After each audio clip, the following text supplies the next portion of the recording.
We're ranking the 8 defining moments that made the Edmonton Tornado of July 31st, 1987, Canada's deadliest in just 60 minutes. From the hidden meteorological forces that prime the skies to the minute-by-minute terror, shattered industrial sites, harrowing survival stories, staggering casualty numbers, and the scientific mysteries that stunned even the experts. Each item reveals a layer of a disaster that changed Canadian history.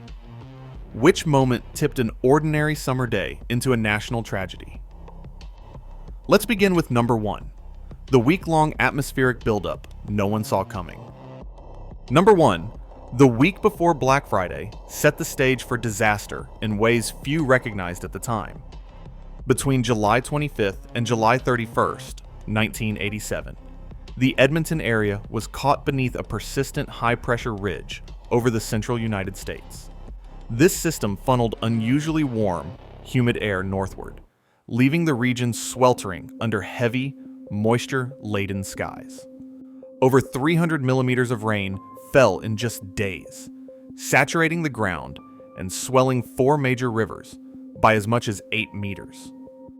The air itself was thick, lending an eerie green tinge to the clouds, a classic sign of severe weather.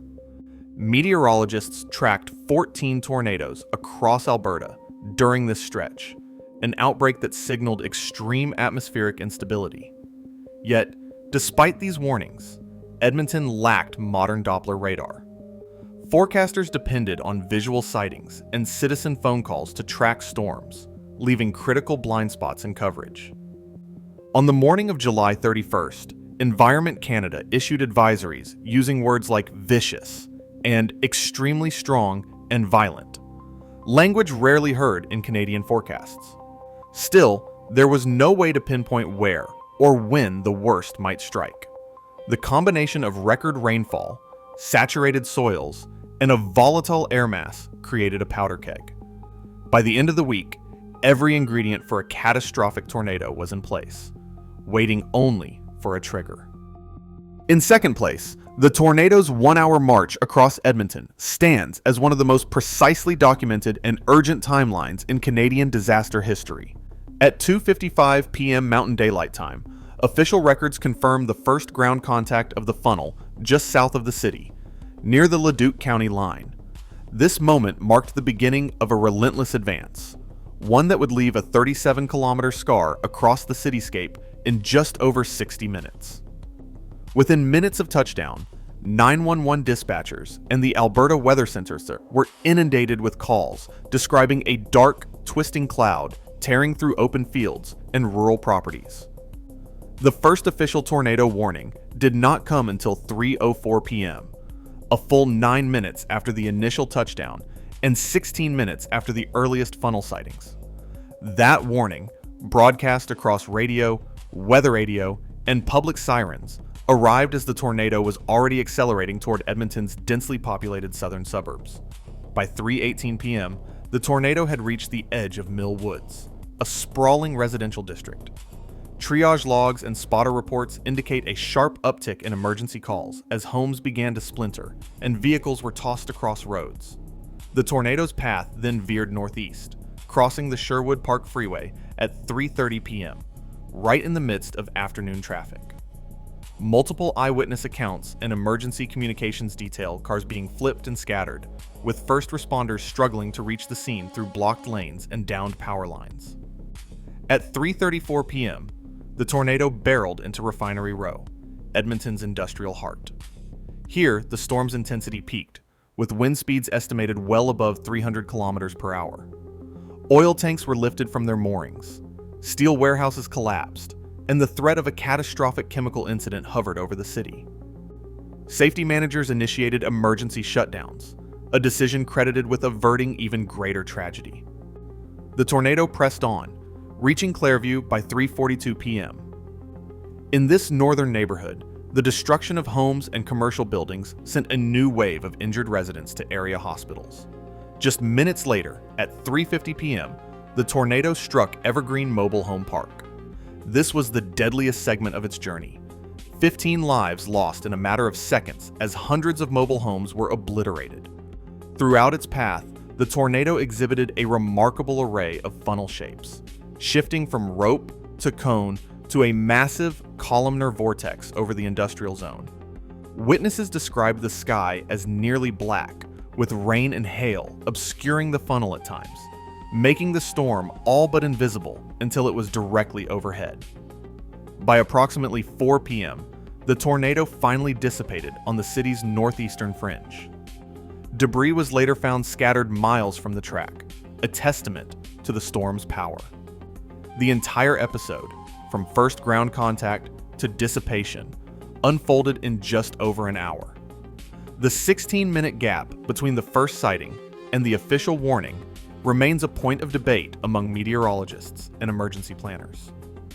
In those 65 minutes, the tornado carved a path of destruction that would redefine disaster preparedness across Canada.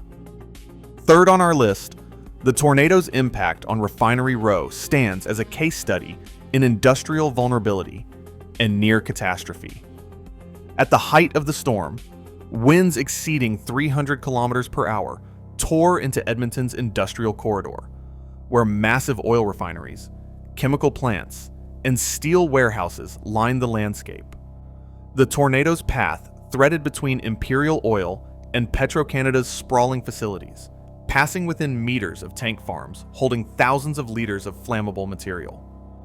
Emergency shutdowns were triggered in real time, decisions that likely prevented an industrial disaster on a scale never seen in Canada. Even so, the force of the tornado was enough to lift and hurl storage tanks, some weighing dozens of tons, hundreds of meters across rail lines and access roads. Several CN rail cars carrying hazardous chemicals were derailed, raising immediate fears of toxic leaks as emergency crews scrambled to assess the threat. Across the corridor, steel warehouses and machine shops were flattened in seconds. The Alberta Truss Company was obliterated, Nault Sawmill collapsed, and the Dillingham and Multec construction building lost its entire roof. Dozens of semi-trailers from local trucking firms were tossed like toys, while debris created a tangled barrier for first responders. In the midst of this destruction, a 330-meter corrugated steel storm sewer collapsed under the pressure differential, an engineering failure rarely seen in Canadian history. Forensic surveys later pointed to this storm sewer implosion as evidence of wind speeds approaching the theoretical upper limits for tornadoes, sparking debate among meteorologists about whether the event briefly reached F5 intensity. 12 lives were lost in the industrial zone alone, many of them workers caught in collapsing structures or pinned beneath twisted metal. The scale of the damage forced a rethinking of industrial safety protocols and emergency planning across Alberta. While the tornado narrowly missed triggering a mass casualty explosion, the physical destruction left behind, tank displacement, structural annihilation, and unprecedented infrastructure failure, served as a stark warning of how close the city came to a disaster of even greater magnitude. The forensic aftermath at Refinery Row remains one of the most thoroughly documented examples of tornado-driven industrial destruction in Canadian records. Number 4. The human face of Black Friday emerges in a series of moments that linger long after the storm has passed. At 2:48 in the afternoon, Tom Taylor, a pharmacist from Leduc, placed a call that would become part of Edmonton's disaster history. He had never seen a tornado before, but the sight of a rope-like funnel south of the city compelled him to act. Taylor's report was the first official warning, a citizen's voice that triggered Environment Canada's tornado alert minutes later. That single phone call, made in confusion and urgency, set in motion the city's only chance for advance warning. As the tornado carved its path northeast, the experience on the ground was anything but abstract. In the industrial heart of the city, machine shop worker Glenn Petrick stood amid the aftermath and tried to put words to what he saw. It was like a giant took a big spade, dug in, and turned the place upside down. The force of the wind had not just destroyed buildings. It had erased familiar landmarks, leaving only twisted metal and bare concrete where entire workshops once stood. Petrick's words, repeated in newsprint and memory, captured the shock and disbelief that swept through the survivors. The most haunting stories surfaced at Evergreen Mobile Home Park. Here, the tornado reached its deadliest intensity. In the chaos, a 1-week-old baby named Kristen was ripped from her grandfather's arms by the wind. As family members searched through the debris, a stranger discovered Kristen alive and brought her to police, who rushed her to the hospital. She survived, a rare note of hope in a place where 15 lives were lost in seconds. First responders, neighbors, and volunteers worked side by side, pulling survivors from the wreckage and carrying the injured to safety. Their efforts continued well into the night, driven by little more than adrenaline and the need to help those left behind. Through these accounts, the Black Friday tornado becomes more than a chart of fatalities or a map of destruction. It is a collection of voices, some recorded, some remembered, that reveal the storm's true cost. The disaster left scars on the city's landscape, but its deepest marks were etched in the memories of those who lived through it. Number 5. The toll of Black Friday is measured not only in shattered buildings, but in the stark finality of its numbers. 27 people lost their lives in just over an hour, 15 at Evergreen Mobile Home Park, and 12 more across the industrial corridor and surrounding neighborhoods. More than 600 others were injured, overwhelming Edmonton's hospitals and emergency services. The destruction was swift and concentrated. Over 300 homes obliterated, entire blocks reduced to splinters, and vehicles tossed like toys across highways and parking lots. In economic terms, the tornado inflicted between $181 and $332 million in damages in 1987 dollars, a figure that rises to approximately $762 million when adjusted for inflation to today's currency. Insurance claims poured in from every corner of the city, marking this as the costliest tornado disaster in modern Canadian history. The numbers alone place the Edmonton Tornado among the deadliest and most destructive weather events the country has ever seen, second only to the Regina cyclone of 1912. In the aftermath, the scale of loss forced a reckoning with the limits of preparedness and the true vulnerability of an urban center in the path of extreme weather. Number 6. The meteorological signature of the Black Friday tornado stands apart in Canadian history for its sheer extremity and scientific intrigue. On July 31st, 1987, this tornado remained on the ground for over an hour, 10 times longer than the average Canadian tornado, cutting a 37-kilometer path through Edmonton. At its widest, the vortex spanned 1.3 kilometers, dwarfing most tornadoes ever recorded in the country. Wind speeds in the industrial corridor were estimated between 331 and 418 kilometers per hour, strong enough to flatten steel warehouses and collapse a 330-meter storm sewer, an engineering failure rarely seen in documented tornadoes. The storm's visual evolution was just as remarkable. Witnesses and researchers documented 5 distinct funnel types throughout its lifespan: rope, cone, columnar, smoke-like, and multi-vortex formations. These rapid transitions, combined with the frequent disappearance and reappearance of the funnel, complicated both public awareness and emergency response. Hailstones measuring up to 10 centimeters in diameter, softball-sized by any standard, fell in and around the tornado's core, breaking provincial records and adding to the chaos. Heavy rain both preceded and followed the main event, obscuring the tornado's form and masking its approach. In the context of Canadian meteorology, the Black Friday tornado's duration, scale, and multi-vortex behavior remain virtually unmatched, straining the limits of both scientific understanding and operational preparedness. Number 7. The first wave of emergency response began almost as soon as the tornado lifted from the city's northeastern edge.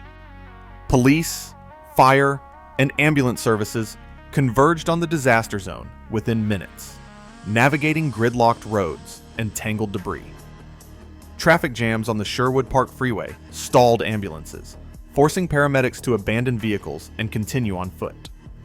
Hospitals across Edmonton activated mass casualty protocols as the injured arrived in a steady stream, many transported by private cars and volunteer drivers. The Alberta Red Cross opened temporary shelters in schools and community centers, offering food, beds, and crisis counseling to hundreds left homeless. Spontaneous rescue efforts unfolded as neighbors and strangers worked side by side, digging through rubble and carrying survivors to safety. In those first critical hours, the city's emergency network was stretched to its limits. Yet the combined action of professionals and ordinary citizens shaped the immediate aftermath of Black Friday. Number 8.